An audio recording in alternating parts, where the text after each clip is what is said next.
Hi అండి, welcome my కున్మి vlog. అందరూ ఎలా ఉన్నారో? నేనైతే చాలా బాగుంది. వీడియోస్కి అయితే చాలా గ్యాప్ వచ్చింది. ఈరోజు అయితే మాది గోంగూర చికెన్ అనమాట, కర్రీ. ఇగోండి, ఫస్ట్ అయితే ఆయిల్ ప్యాన్ అయితే పెట్టేసుకొని ఆయిల్ అయితే వేసేసుకున్నాను. తర్వాత గోంగూర వేసేసుకొని గోంగూర అయితే ఫ్రై చేసేసుకున్నాను దగ్గరగా. ఇగోండి, ఫ్రై అయితే అయిపోయింది. తర్వాత అయితే ఇదైతే గోంగూర అయిపోయిన తర్వాత ఒక బౌల్లో అయితే తీసుకున్నాను. నెక్స్ట్ అయితే అదే ప్యాన్లో ఆయిల్ అయితే వేసుకొని అలాగే ఉల్లిపాయలు అలాగే పచ్చిమిర్చి కూడా కట్ చేసి పెట్టుకున్నాను చిన్న చిన్నవి. ఇగోండి, ఇవైతే వేసేసుకొని ఫ్రై అయితే చేసేసుకున్నాను. ఇగోండి, తర్వాత ఆనియన్స్ అలాగే పచ్చిమిర్చి ఫ్రై అయిపోయిన తర్వాత టమాటా అయితే వేసేసుకొని అదైతే ఫ్రై చేసుకోవాలి. ఇగోండి, టమాటా కూడా మెత్తగా అయిపోయింది. మూత అయితే పెట్టుకుంటే టమాటా అనేది కొంచెం తొందరగా మగ్గుతుంది అనమాట. ఇగోండి, చికెన్ అయితే 1/2 కేజీ చికెన్ అనమాట తీసుకొని వాష్ చేసుకున్నాను అనమాట.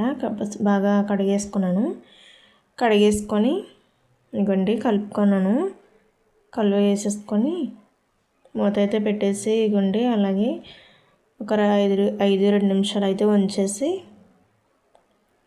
ఇగోండి చికెన్ అయితే ఉడికింది. తర్వాత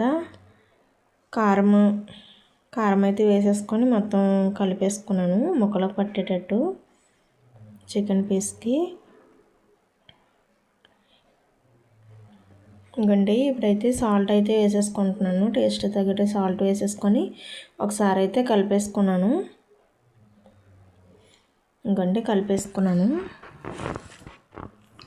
టేస్ట్ అయితే చాలా బాగా వచ్చిందండి. మీరు కూడా ట్రై చేసి ఎలా ఉందో కామెంట్ అయితే చేయండి. ఇగోండి, గోంగూర అయితే ఇందాకైతే ఫ్రై చేసుకొని పెట్టుకున్నాను కదా, అదైతే ఇందులో వేసేసుకొని ముక్కలన్నిటికి పట్టేలాగా అయితే కలిపేసుకోవాలి ఈ గుండెలుగా. తర్వాత అయితే గరం మసాలా అయితే వేసుకున్నాను స్పూను. ఇగోండి, ఒకసారి అయితే కలిపేసుకొని తర్వాత గ్రేవీకి వాటర్ అయితే వేసుకుంటున్నాను. ఇగోండి, చిన్న గ్లాసు టీ గ్లాసు వాటర్ అయితే 2 గ్లాసులు వాటర్ అయితే వేసేసుకున్నాను.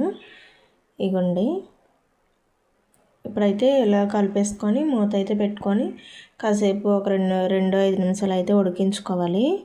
ఇగోండి, చికెన్ అయితే ఉడికిపోయింది. తర్వాత మూత తీసి అయితే కొత్తిమీర అయితే జల్లుకోవాలి.